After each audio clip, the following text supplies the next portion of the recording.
अस्सलाम वालेकुम स्टूडेंट्स। उम्मीद है आप लोग खैरियत से होंगे। लास्ट लेक्चर में हमने पढ़ा था ग्लोबलाइजेशन क्या होती है, ठीक है, इसके में फ़र्क क्या चैलेंजेस आते हैं, इसके क्या फ़ायदे होते हैं, बेसिकली इसमें क्या कॉन्स्ट्रेंट्स आते हैं, ठीक है। ग्लोबलाइजेशन होता क्या है, जिसमें आपका मल्टीनेशनल बिजनेस होता है, यानी कि आप दो या दो से ज़्यादा कंट्रीज़ में अपना बिजनेस जो है वो परफॉर्म कर रहे होते हैं। तो अब हम देखते हैं कि इसमें ग्लोबलाइजेशन में ग्लोबल एंटरप्राइज जो होता है, तो उसमें मैनेजमेंट को किस तरह के चैलेंजेस फेस करने पड़ते हैं, ठीक है।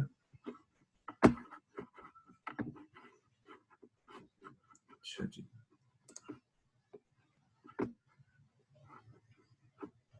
अच्छा, एक है, सबसे पहले क्या होता है ग्लोबल स्टैंडर्डाइजेशन और लोकल कस्टमाइजेशन। अब ये क्या चीज़ होती है, ये क्या चैलेंज है।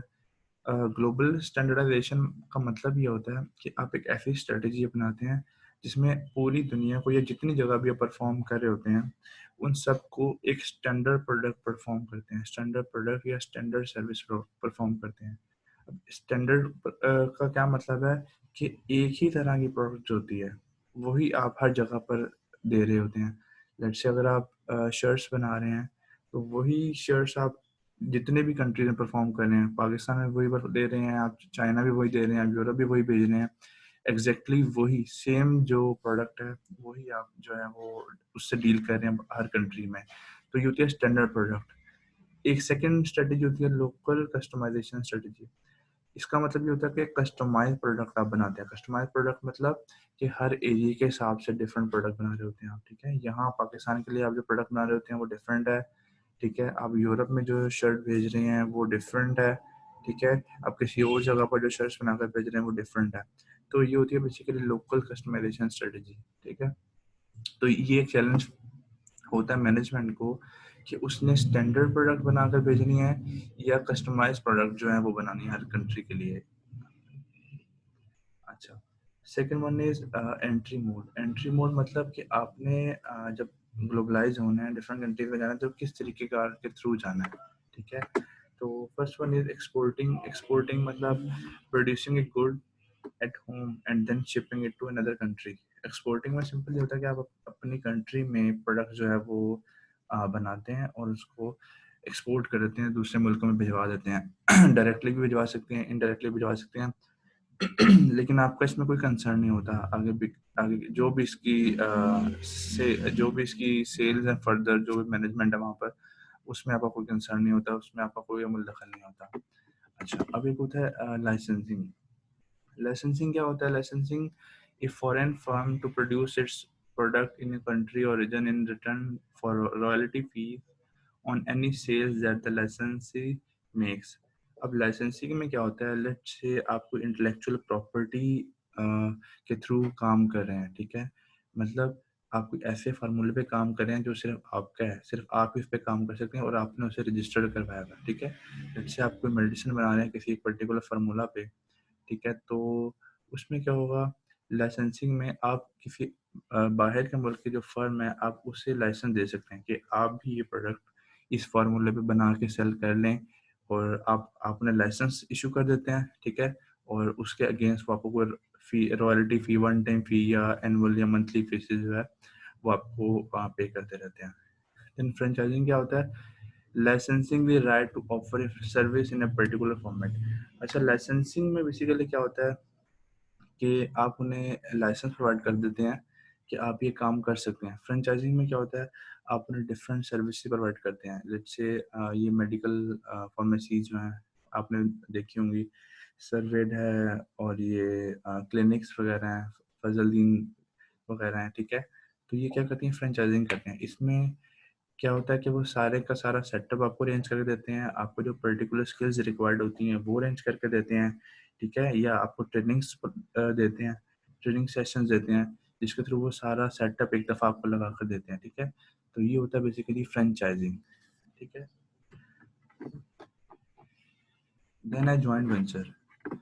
जॉइंट वेंचर क्या होता है? An agreement between a firm and a partner to establish a new enterprise in which they each take an equity stake। Joint venture basically क्या होता है कि आपके पास लेट से एक आइडिया है, ठीक है? आपकी फर्म के पास एक आइडिया है, आप उस पे काम करना चाह रहे हैं, ठीक है? आपका आइडिया और दूस एक और फर्म जो है वो सारा फाइनेंस लगाती है उस पे, तो वो बेसिकली होता है जॉइंट वेंचर। मतलब 2 फर्म्स मिलकर एक पर्टिकुलर वर्क परफॉर्म कर रही होती है, उसे कहते हैं हम जॉइंट वेंचर, ठीक है?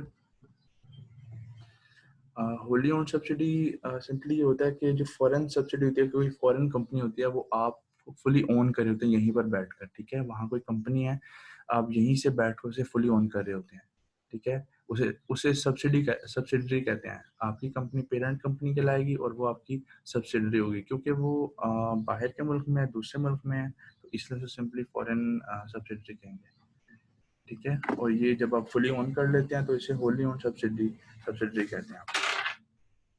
अच्छा, अच्छा, नेक्स्ट चैलेंज क्या है? Locating activity. अब लोकेटिंग एक्टिविटीज क्या होता है कि आपने कौन सा जो फंक्शन है वो कहाँ परफॉर्म करना है, ठीक है? इसमें बेसिकली 2 स्टेप्स होते हैं इसमें। Making the right choice involves 2 steps. First one क्या है? Managers have to break the operation of the firm into discrete steps or activities. सबसे पहले जो मैनेजर है वो आपकी फर्म के ऑपरेशन जो होता है वो उसको डिवाइड करता है। लेट्स से वो कहता है जी कि ये डिज़ाइन प्रोडक्ट डिज़ाइन का एक स्टेप है हमारा, एक परचेजिंग का है, एक प्रोडक्शन का है, ठीक है?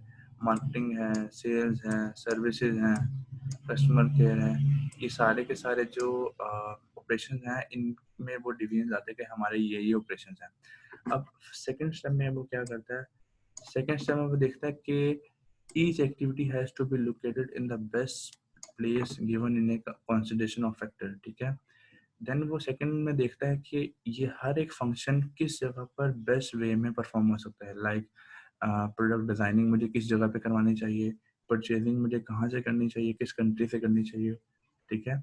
प्रोडक्शन मुझे कहाँ करनी चाहिए, marketing, sales, services, customer care कहाँ से प्रोवाइड करनी चाहिए। तो ये बेसिकली लोकेटिंग एक्टिविटी है, लोकेशन से रिलेटेड होती है। अच्छा, उसके बाद managing people in a multinational firm. जब आपकी मल्टीनेशनल फर्म होती है तो उसमें आप लोगों को यानी कि एम्प्लॉयज़ को, मैनेजर्स को किस तरह से मैनेज करते हैं, ठीक है? एक्सपेट्रिएट्स होता है home country executive sent to foreign post. आपके जो होम कंट्री, आपकी कंट्री के जो एग्जेक्टिव हैं, आप उन्हें कोई फॉरेन पोस्ट से भेजते हैं कि यार लेट्स से आपका इंग्लैंड में जो सेटअप है, आप अपने एक एग्जेक्टिव पोस्ट मेंबर को वहाँ पर भेजें कि यार आप वहाँ पर जाकर चीज़ों को मैनेज करें। आप उसको वहाँ पर यूरोप भेज देते हैं, इंग्लैंड भेज देते हैं, जो भी फर्दर कंट्री आपकी, ठीक है? तो ये होता है एक्सपेट्रिएट्स। अब इसमें क्या होता है, एक तरीका होता है geocentric staffing, a staffing policy that seeks the best people for key jobs throughout the organisation regardless of nationality. एक तरीका तो ये होता है, ये एक स्टाफिंग पॉलिसी है जिसमें क्या करते हैं, that seeks the best people for key jobs. आप बेस्ट पीपल ढूंढते हैं की जॉब्स के लिए। की जॉब्स मतलब जो मेन आपके फंक्शंस होते हैं उनको जिसने परफॉर्म करवाना होता है throughout the organisation regardless of nationality. आप बगैर नेशनलिटी देखे बेस्ट पीपल जो होते हैं वो उन्हें आप हायर करते हैं और उनके थ्रू वर्किंग परफॉर्म करते हैं। उसमें आप ये नहीं देखते कि कौन सा बंदा किस नेशनलिटी का है। अच्छा, एक तरीका है जी ethnocentric staffing, staffing policy in which all key management positions are staffed by home country nationals। जो की मैनेजमेंट पोजीशन होती हैं उन पर जितने भी लोग आप रखते हैं वो अपनी होम कंट्री से वहां पर भिजवाते हैं, ठीक है? आपके होम कंट्री के नेशनल कलर से आप पाकिस्तान से भिजवाते हैं अपने हर डिफरेंट मुल्कों में जो आपकी आपने सिस्टम अपना मैनेज किया होगा वहां पर, तो इसे कहते हैं इथनोसेंट्रिक स्टाफिंग। देन है पॉलीसेंट्रिक स्टाफिंग। ये क्या होती है? Staffing policy in which key management positions in subsidiary are staffed by host country nationals. अब इस पॉलिसी में क्या करते हैं, जिस जगह पर आप मैनेज कर रहे हैं, इंग्लैंड में मैनेज कर रहे हैं, तो आप इंग्लैंड से ही जो मैनेजमेंट पोजीशन है वो फिल आउट करते हैं, ठीक है? वहीं से लोगों को हायर करके वहाँ पर लगाते हैं। तो एक ये पॉलिसी होती है, ठीक है? अच्छा जी, ये चैप्टर यहीं तक है। नेक्स्ट चैप्टर में भी स्टार्ट करते हैं। नेक्स्ट चैप्टर है जी आपका chapter number 4, stake holders, ethics and corporate social responsibility. अच्छा जी, सबसे पहले हम देखते हैं कि स्टेक होल्डर्स क्या होते हैं। ठीक है, एन इंडिविजुअल, एक इंडिविजुअल हो सकता है, कोई इंस्टीट्यूशन, कोई इदारा हो सकता है, और community that has it stake in the operation of an organisation and in how it does business. कोई इंडिविजुअल, कोई इंस्टीट्यूशन या कोई कम्युनिटी जिसका आपके ऑपरेशन से किसी ना किसी तरह से लिंक होता है, ठीक है, वो आपके स्टेक होल्डर्स कहलाते हैं। अब स्टेक होल्डर्स कौन से हो सकते हैं जी? ये आपके सारे स्टेक होल्डर्स हैं। एम्प्लॉयज, ये फर्म है, इसके एम्प्लॉयज हैं, डिस्ट्रीब्यूटर हैं, सप्लायर हैं, शेयर होल्डर हैं, क्रेडिटर हैं, कस्टमर्स हैं। ठीक है, एक आपका ये सर्कल है और एक आपका general public, government, local communities. एक ये सर्कल है, ये वो लोग हैं stake holders in the inner circle transact with the firm on a regular basis and have an important stake in how it operates. ये रेगुलर बेसिस पे transact करते हैं, इनका कोई डायरेक्ट लिंक होता है बेसिकली फर्म के साथ। ठीक है, इनके थ्रू ही फर्म जो है वो अपना कंडक्ट कर रही होती है, बिजनेस कंडक्ट कर रही होती है, बिजनेस परफॉर्म कर रही होती है। देन ये आउटर सर्कल में जनरल पब्लिक आ जाती है, इनका भी किसी ना किसी तरह से स्टेक होता है। गवर्नमेंट का स्टेक होता है, लोकल कम्युनिटीज के भी स्टेक्स होते हैं। देन है जी स्टेक होल्डर एंड ऑर्गेनाइजेशन। इसमें हम देखते हैं कि स्टेक होल्डर से किस तरह से स्टेक हो सकते हैं ऑर्गेनाइजेशन के साथ। All stake holders are in exchange relationship, कि सारे के सारे जो स्टेक होल्डर होते हैं इनका बेसिकली एक एक्सचेंज रिलेशनशिप होता है एक ऑर्गेनाइजेशन के साथ, एक फर्म के साथ। ठीक है, वो कुछ ना कुछ प्रोवाइड कर रहे होते हैं, ठीक है, और कुछ ना कुछ उसके अगेंस्ट, अपनी सर्विसेज के अगेंस्ट या जो भी वो प्रोवाइड कर रहे हैं उसके अगेंस्ट वो कुछ एक्सपेक्ट कर रहे होते हैं। लेट्स से एम्प्लॉयज़ पे अगर हम आए तो एम्प्लॉयज़ क्या होते हैं, अपनी सर्विसेज प्रोवाइड कर रहे होते हैं। देन इसके अगेंस्ट वो क्या रिक्वायर करते हैं, वो अपनी इनकम रिक्वायर कर रहे होते हैं। ठीक है, जॉब सिक्योरिटी रिक्वायर कर रहे होते हैं, जॉब सेटिस्फेक्शन, वर्किंग करने, अच्छी जो है वर्किंग कंडीशन, ये सब चीज़ें एक्सपेक्ट कर रहे होते हैं। देन कस्टमर्स क्या करते हैं, customer provide revenues. Customer simply आपको पे करते हैं, रेवेन्यू आपका जनरेट होता है, और क्या चाहते हैं कि आप उन्हें जो प्रोडक्ट दे जाएं वो रिलायबल प्रोडक्ट हो। तो ये भी एक जो है एक्सचेंज रिलेशनशिप है। ठीक है, यहाँ पर हम देख रहे हैं कि इनके ये कौन स्टेक होल्डर हैं और उनके क्या स्टेक्स हैं। ठीक है, कस्टमर का देख लिया। देन सप्लायर क्या करता है, सप्लायर आपको इनपुट्स प्रोवाइड करता है, आपको रॉ मटेरियल्स प्रोवाइड करता है, और इसके अगेंस्ट वो क्या चाहता है कि उसको टाइमली पेमेंट्स हो। इसी तरह डिस्ट्रीब्यूटर क्या करता है, help sell an organisation's output. एक ऑर्गेनाइजेशन की जो आउटपुट होती है, जो उसकी प्रोडक्ट्स होती हैं, उसको बेसिकली सेल आउट करता है। ठीक है, और इन रिटर्न क्या चाहता है कि फेवरेबल उससे पेमेंट रिसीव हो पर्टिकुलर टर्म्स के मुताबिक। देन शेयर होल्डर्स, जाहिर है शेयर होल्डर इन्वेस्टमेंट करता है, वो चाहता है उसका बिजनेस अच्छी तरह से मैनेज हो। ठीक है, अच्छे प्रॉफिट्स आए in return. Then creditor, creditor क्या करता है, क्रेडिटर का क्या स्टेक होता है कि वो बेसिकली डेट प्रोवाइड करता है, उधार देता है, लोन प्रोवाइड करता है ऑर्गेनाइजेशन को। देन वो एक्सपेक्ट क्या कर रहा होता है कि उसे टाइमली जो है वो इंटरेस्ट की पेमेंट्स की जाए। देन गवर्नमेंट आपको एक रूल्स एंड रेगुलेशन, एक पर्टिकुलर सेटअप देती है। ठीक है, आपकी सिक्योरिटी को मैनेज करती है, रूल्स एंड रेगुलेशंस को मैनेज करती है। देन इन रिटर्न वो आपसे टैक्सेस लेती है, तो ये गवर्नमेंट का स्टेक होता है।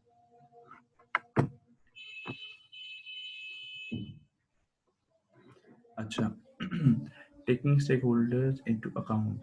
अब स्टेक होल्डर से हम बेसिकली किस तरह से डील करते हैं वो देखते हैं।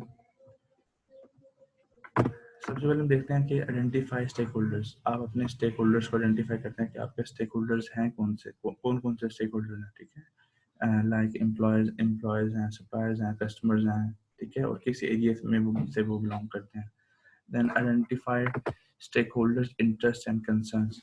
देन आप देखते हैं कि उनके उन स्टेक होल्डर्स के क्या स्टेक्स हैं, क्या इंटरेस्ट हैं। जैसे कि भी हमने देखा कस्टमर्स के क्या इंटरेस्ट हैं, क्या स्टेक्स हैं। इस तरह सप्लायर्स के, कस्टमर्स के, डिस्ट्रीब्यूटर्स के, गवर्नमेंट के। देन हम क्या करते हैं, identify claims stake holders place on the organisation. हम वो देखते हैं कि ये स्टेक होल्डर हमसे क्या चाह रहे हैं। ठीक है, क्या चीज़ क्लेम कर रहे हैं, कौन सा स्टेक क्लेम कर रहे हैं ऑर्गेनाइजेशन से। ठीक है, देन हम देखते हैं weight stake holders by their importance to the firm. फिर हम जाहिर है हर एक स्टेक होल्डर जब वो कोई ना कोई क्लेम कर रहा होगा, हमें ये चाहिए, हमें ये चाहिए, हमें ये चीज़ चाहिए। देन आप क्या करते हैं, weight stake holders by their importance to the firm. फिर आप देखते हैं कि इन इन सब स्टेक होल्डर में से सबसे इम्पोर्टेंट कौन है, उसके बाद सेकंड पे कौन आता है, थर्ड पे कौन आता है। बेसिकली आप यहाँ पे सॉर्टिंग कर लेते हैं कि कौन आपके लिए ज़्यादा इंपॉर्टेंट है, ठीक है। Then identify actions to satisfy claims of various stake holders. Then आप देखते हैं कि आप क्या क्या स्टेप्स ले सकते हैं, ठीक है, इनके क्लेम्स को सेटिस्फाई करने के लिए, आपके स्टेक होल्डर्स के क्लेम को सेटिस्फाई करने के लिए, ठीक है। Then take actions starting with those that address the claims of the most important stakeholder. Then आप जब आपने आइडेंटिफाई कर लिए कि आप क्या क्या स्टेप्स लेंगे, फिर आप स्टार्ट उन लोगों से करते हैं जो आपके लिए सबसे ज़्यादा इंपॉर्टेंट होते हैं, ठीक है। उनके लिए आप स्टेप्स लेना शुरू करते हैं जब भी आप डिसीजन मेकिंग कर रहे होते हैं, ठीक है। अच्छा जी, अच्छा जी, नेक्स्ट है जी आपका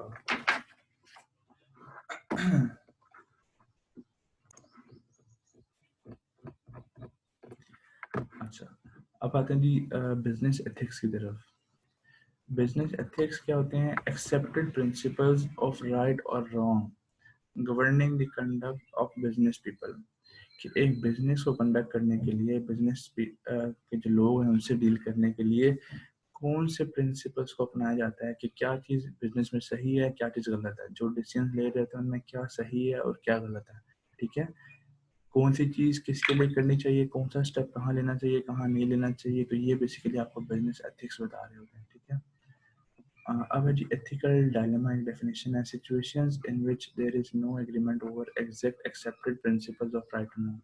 कुछ ऐसी सिचुएशंस भी आ जाती हैं जिसमें आपको नहीं क्लियर होता कि आपने किस प्रिंसिपल के थ्रू काम करना है, ठीक है, क्या चीज़ सही है क्या गलत है, आपको क्लियर नहीं हो रहा होता। अब ethical issues in management, management में किस तरह के एथिकल इश्यूज आ सकते हैं या होते हैं या आ सकते हैं। First one is self dealing.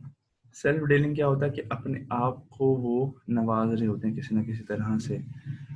Self dealing occurs when managers find a way to feather their own nest with corporate funds, कि वो कंपनी के फंड से, कंपनी के पैसे से अपने आप को नवाज रहे होते हैं, ठीक है। लाइक वो अपना कंपनी का पैसा लगा के अपना लाइफस्टाइल बेहतर बना लेते हैं, अच्छा बना लेते हैं अपने आप को। जाहिर जो सीनियर मैनेजमेंट होती है वो ही डिसीजन मेकिंग कर रही होती है, वो अपने लिए एक हैवी किस्म की पे इंक्रीज कर सकते हैं, ठीक है, अपने आप को स्टॉक ऑप्शन दे सकते हैं। देन वो ऐसे सप्लायर्स को से कांटेक्ट कर सकते हैं जो बेसिकली एक ज़्यादा प्राइस पे आपको सप्लाईज प्रोवाइड कर रहा हो, ठीक है। किस इसमें क्या इनका क्या फ़ायदा हो सकता है? इसमें ये होता है कि किकबैक्स ले सकते हैं, ठीक है। इनडायरेक्टली उनसे बेनिफिट ले सकते हैं कि हम आपको कॉन्ट्रैक्ट देते हैं, आप हमें ये चीज़ें प्रोवाइड करें, लेकिन क्योंकि हम आपसे ज़्यादा प्राइस पे ले रहे हैं, तो आप ये फिर इनसे इनडायरेक्ट जो बेनिफिट हम वो लेते हैं। तो ये मैनेजमेंट ऐसा कर सकती है, ये सेल्फ डीलिंग कहलाती है। Then है जी information manipulation, situations in which managers use their control over corporate data to distort or hide information to enhance their own financial situation. इसमें आप क्या करते हैं? बेसिकली मैनेजमेंट क्या करती है इंफॉर्मेशन मैनिपुलेशन में, कि इंफॉर्मेशन को जो आपकी इंफॉर्मेशन होती है उसको मैनिपुलेट करती है, उसको छुपाती है या गलत तरीके से जाहिर करती है, ठीक है। वो भी किस लिए? अपने फ़ायदे के लिए, ठीक है। लाइक ये उधार लेती है, क्रेडिट लेती है, लोन लेती है, उसको स्टेटमेंट्स में शो नहीं करती, तो उससे ऐसा लगता है कि कंपनी अच्छा परफॉर्म करी है, जबकि क्या होता है वो लोन उसने लिया होता है और जो लॉस होता है वो लॉस जो होता है वो शो नहीं होता, ठीक है। लोन लिया होता है, उधर से लोन शो नहीं करते, लॉस शो नहीं करते, और वो जो लॉस की जो वजह है वो मैनेजमेंट खुद होती है, वो बेनिफिट ले चुकी होती है, ये ले रही होती है वहाँ से। तो इन्फॉर्मेशन मैनिपुलेशन हो सकती है। Then है जी anti competitive behavior, behavior aimed at harming actual or potential competitor, most often by using monopoly power। कि एंटी कॉम्पिटिटिव बिहेवियर, जैसे कंपटीशन के अगेंस्ट जो बिहेवियर होता है वो आप अपना रहे होते हैं, और मोस्टली मोनोपोली की पावर यूज करते हुए अपना रहे होते हैं, ठीक है। इसमें एक एग्जांपल है दी हुई है कि माइक्रोसॉफ्ट जो है वो पीसी मेकर जो पीसी बना देते हैं उनको रिस्ट्रिक्ट करती है, बाउंड करती है कि हम आपके लिए तब विंडो बनाएंगे जब आप हमारा है इंटरनेट एक्सप्लोरर यूज करेंगे, ठीक है। तो आप क्या होता है ये एंटी कॉम्पिटिटिव बिहेवियर यूज करते हैं, अपनी मोनोपोली पावर यूज कर रहे होते हैं। देन है जी अपॉर्चुनिस्टिक एक्सप्लॉयटेशन, ये क्या होता है, rewriting the term of a contract with suppliers, distributors or complement providers in a way that is more favorable to a firm, often using its power to force the revenue through. इसमें आप अपनी power use करते हुए अपना contract करते हैं या contract को रीराइट करते हैं, रिकॉन्ट्रैक्ट करते हैं, टर्म्स को रिवाइज करते हैं, ठीक है। किस तरह करते हैं, आप अपनी पावर को बेसिकली यूज कर रहे होते हैं, ठीक है। लेट्स से इसमें एग्जांपल है, मैं आपको कोट कर देता हूँ।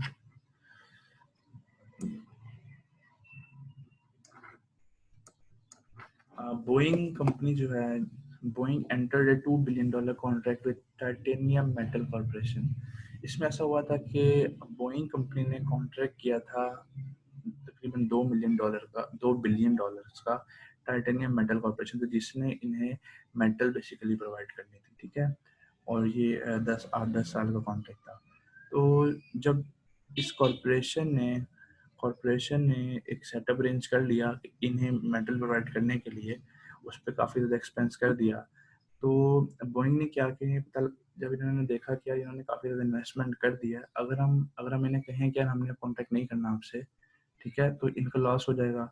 तो इस तरह क्या होगा, बोइंग के पास पावर आ गई कि उस बोइंग ने कहा कि आप अपने प्राइसेस को रिवाइज करें। हमने जो कॉन्ट्रैक्ट किया था, हम उस पर प्राइसेस चेंज करना चाह रहे हैं, कम हमें प्राइसेस चाहिए। तो जो ये मेटल कॉर्पोरेशन थी, इसने फिर इन्हें सू किया, अदालत में ले गई। फिर अदालत ने ये डिसीजन दिया था कि बोइंग ने बेसिकली अपनी पावर को यूज़ करते हुए ये आपके कॉन्ट्रैक्ट को रिन्यू किया। फिर उसने बोइंग को एक 100 मिलियन के करीब जो है, मेरा ख्याल है, इन्हें चार्ज किया था, बोइंग को चार्ज किया था एज ए फाइन कह सकते हैं आप, ठीक है। तो ये अपॉर्चुनिस्टिक एक्सप्लॉयटेशन होती है, जिसमें पावर यूज करते हुए अपने कॉन्ट्रैक्ट को रिवाइज करते हैं। रिवाइज मतलब दोबारा से बनाने को कहते हैं, टर्म्स को चेंज करने को कहते हैं। देन है जी सब standard working conditions, tolerating unsafe working condition or paying employees below market rate to reduce cost of production। अपनी कॉस्ट को रिड्यूस करने के लिए क्या होता है, अनसेफ वर्किंग कंडीशंस प्रोवाइड कर होते हैं अपने अपने एम्प्लॉयज को, ठीक है। उनको लो पेज जो होते हैं वो दे रहे होते हैं, मतलब मार्केट रेट से भी कम जो पेज होते हैं वो आप दे रहे होते हैं हमें, ठीक है। तो ये भी जो एक इशू होता है जो इसमें आपको फेस करना पड़ता है, जो मैनेजमेंट की तरफ से आ जाता है, एथिकल इशू जो होता है। अच्छा, उसके बाद है इन्वायरमेंटल डिग्रेडेशन। इन्वायरमेंटल डिग्रेडेशन मतलब taking actions that directly or indirectly result in pollution or other forms of environmental harm। कि आप ऐसे एक्शंस ले रहे होते हैं डायरेक्टली या इनडायरेक्टली, जो इन्वायरमेंट को किसी ना किसी तरह से हर्ट कर रहे होते हैं, हार्म कर रहे होते हैं, नुकसान पहुंचा रहे होते हैं। जैसे आप पोल्यूशन इमिट कर रहे होते हैं, ठीक है, एयर पोल्यूशन इमिट कर रहे होते हैं, वाटर पोल्यूशन जो होते हैं वो क्रिएट कर रहे होते हैं। जैसे आप कोई वेस्ट है, केमिकल वेस्ट है, उनको आप पानी में बहा देते हैं, ठीक है। क्या होता है, ये बेसिकली एनवायरमेंटल डिग्रेडेशन हो रही है, ये एथिकल इशू है।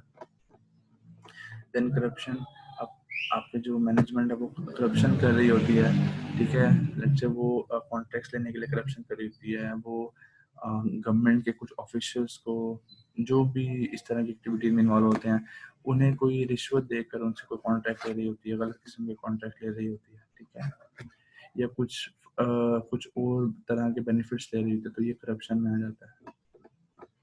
अच्छा जी, अब आता है जी रूट्स ऑफ अनएथिकल बिहेवियर, कि अनएथिकल बिहेवियर होता है क्यों, इसके रूट्स क्या हैं, ठीक है। तो सबसे पहले employees with poor personal ethics.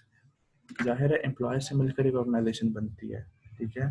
तो जब एम्प्लॉयज ही पर्सनली पुअर एथिक्स होंगे उनके, तो वो ऑर्गेनाइजेशन भी अनएथिकल बिहेवियर की तरफ जाएगी। इसी तरह अनरियलिस्टिक परफॉर्मेंस गोल्स होते हैं, जो हायर टॉप मैनेजर्स जो होते हैं या हायर मैनेजर्स जो होते हैं, वो अपने एम्प्लॉयज को देते हैं, ठीक है, कि आप ये काम इतने टाइम में करना है, आपने इतनी सेल्स इतने टाइम में करनी है, या इतनी प्रोडक्शन इतने टाइम में करनी है। तो उसके बाद जब वो अनरियलिस्टिक परफॉर्मेंस गोल्स होते हैं, जब वो ऐसे गोल्स होते हैं जिन्हें अचीव ना किया जा सके, तो वहाँ पर फिर एथिकल इश्यूज क्रिएट होना शुरू हो जाते हैं, ठीक है। Then failure to consider ethical issues, आप एथिकल इश्यूज को कंसिडर करना ही छोड़ देते हैं, कि कोई एथिकल इशू क्रिएट हुआ, ठीक है, कोई सही या गलत का इशू क्रिएट हुआ, आपने उसे छोड़ दिया, आपने कहा यार छोड़ो, इग्नोर कर दिया आपने, तो उसकी वजह से भी अनएथिकल बिहेवियर जो होता है वो आपकी ऑर्गेनाइजेशन में आना शुरू हो जाता है। देन अनएथिकल ऑर्गेनाइजेशनल कल्चर, आपके ऑर्गेनाइजेशन में ऑलरेडी ये कोई अनएथिकल कल्चर चल रहा है, ठीक है, आपके ऑर्गेनाइजेशन में गलत काम हो रहा है, रिश्वत दे रहे हैं, देते आ रहे हैं, ठीक है, उसमें करप्शन हो रही है, होती आ रही है, तो इस कल्चर की वजह से भी ऑलरेडी जो चीज़ चल रही है उसकी वजह से भी अनएथिकल बिहेवियर जो होता है वो आपको क्रिएट होता है। देन इमोरल लीडरशिप, अगर आपकी लीडरशिप भी अनएथिकल है, बैड है, बुरी लीडरशिप है, तो उसकी वजह से भी अनएथिकल बिहेवियर आपका जो है वो क्रिएट होता है। अच्छा, देन है जी बिहेविंग एथिकली। एथिकली आप बिहेव कैसे कर सकते हैं? What is the best way for managers to make sure ethical consideration are taken into account? कि जब भी मैनेजर डिसीजन मेकिंग कर रहे होते हैं तो वो कौन सा तरीकाकार उन्हें अपनाना चाहिए कि एथिक्स को मद्देनजर रखा जाए, कि एथिक्स से अगेंस्ट ना जाए आप। तो सबसे पहले तो favour hiring and promoting people with A well grounded sense of personal ethics. सबसे पहले तो जब आप लोगों को हायर कर रहे होते हैं तो उन लोगों को हायर करें, उन लोगों को फेवर दें, उन लोगों को प्रमोट करें जिनकी पर्सनल एथिक्स हैं वो स्ट्रांग है, ठीक है। Then build an organizational culture that places high value on ethical behavior.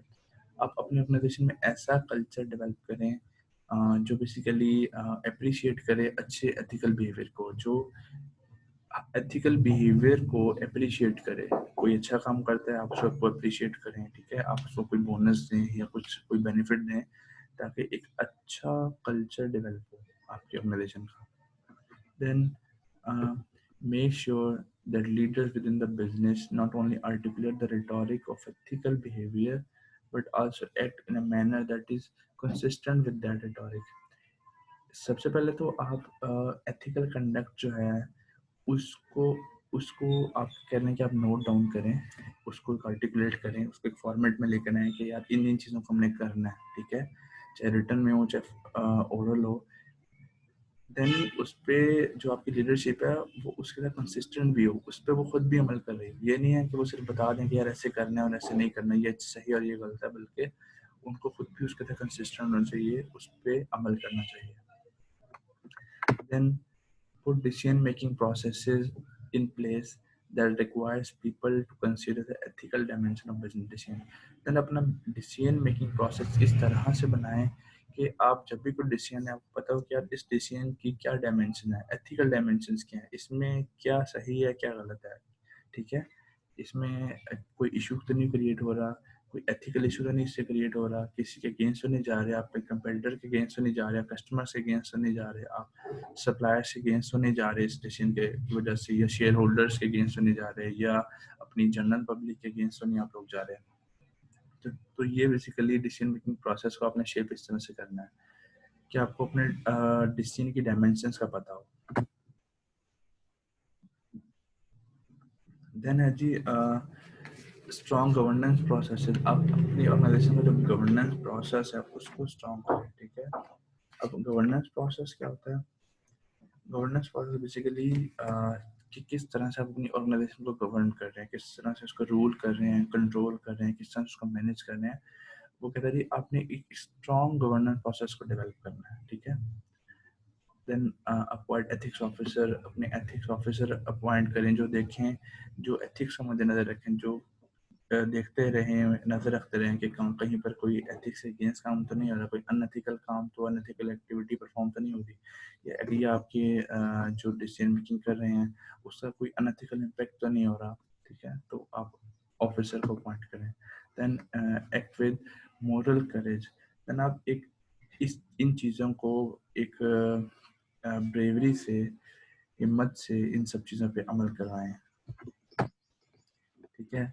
तो ये आपका है जी बिल्डिंग ए पॉजिटिव क्लाइमेट। इस तरीके से आप एक अच्छा जो एथिकल बिहेवियर है उसको आप बना सकते हैं, बिल्ड कर सकते हैं, ठीक है। तो ये इसी की डिटेल्स हैं इसी क्वेश्चंस की। देन इसके बाद आपका टॉपिक है जी डेफिनेशन रहेगी है moral courage, social yes. Social responsibility क्या होता है? ए सेंस ऑफ ऑब्लिगेशन, एक सेंस, जिम्मेदारी की जो सेंस है on the part of managers to build certain social criteria into their decision making. Social responsibility basically होती है कि एक ऐसा सेंस क्रिएट करना जिसमें आप जिम्मेदार हो कि आपके डिसीजन मेकिंग से सोशल कोई इशू क्रिएट तो नहीं हो रहा, ठीक है? आपकी सोसाइटी में कोई इशू क्रिएट तो नहीं हो रहा, तो किसी भी तरह से होता है, उनकी वैल्यूज से रिलेटेड हो सकता है, सोसाइटल इन्वायरमेंट से रिलेटेड हो सकता है, किसी भी तरह से हो सकता है। तो ये बेसिकली सोशल रिस्पॉन्सिबिलिटी होती है कि आपकी ऑर्गेनाइजेशन सोसाइटी से जब लिंक करती है कि उनको किसी तरह से हार्म तो नहीं कर रही, उनको किसी तरह से नुकसान तो नहीं पहुंचा रही, तो ये एक सोशल रिस्पॉन्सिबिलिटी, इसे कहते हैं सोशल रिस्पॉन्सिबिलिटी। आज का लेक्चर यहीं तक था। इसको आप लोग एक बार रिवाइज करें, देखें, कुछ समझ नहीं आती तो आप लोग क्वेश्चन कर सकते हैं। Thank you so much.